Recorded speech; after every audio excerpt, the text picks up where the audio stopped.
When the film Dhurandhar 1 hit theaters, the reaction from specific segments of the public was immediate.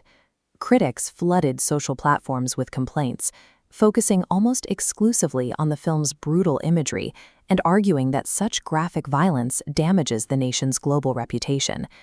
These complaints present a strange contradiction. The film centers on documented methods of anti-national activity, conspiracies and attacks designed to destabilize the state. This raises a difficult question. Why does the fictional depiction of violence provoke more public outrage than the real-world violence it aims to expose? The focus on image over the film's actual subject matter points to a specific gap in perception. When the sensitivity of the critic is triggered by the on-screen defense of the border, rather than the threats at the border itself, the debate moves beyond cinema and into the territory of national security. This gap in perception is the hallmark of the AC room mentality. It defines a segment of the population living in environments physically and psychologically isolated from any active front line. In these spaces, peace is viewed as an effortless, permanent default state rather than a condition requiring constant maintenance. Physical insulation shifts a person's priorities. From the safety of a controlled environment, the maintenance of a polite international reputation feels more urgent than the uncompromising measures required for geopolitical survival. The insulated critic mistakes their own personal safety for a lack of external threats. To understand the reality the film depicts, we have to look toward the active fault line, the national border. This is a volatile environment where the physical defense of the state is tested every day. This diagram maps the threats Dhurandhar 1 addresses. Security forces intercept infiltration, terrorist activities, and sleeper cells. These incidents follow a clear pattern. Localized events trace back to a centralized external hub, a deliberate network intent on destabilizing the country.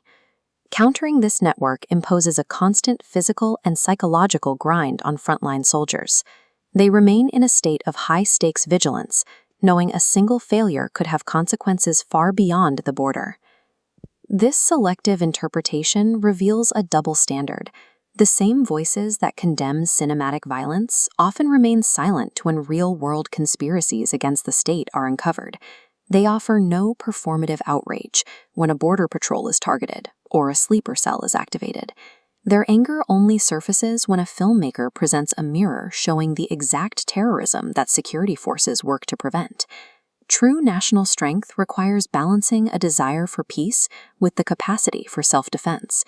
Choosing pacifism when faced with active annihilation leads directly to systemic collapse. In this context, the film serves as a socio-political warning system, providing a perspective that is often missing from the mainstream cultural conversation.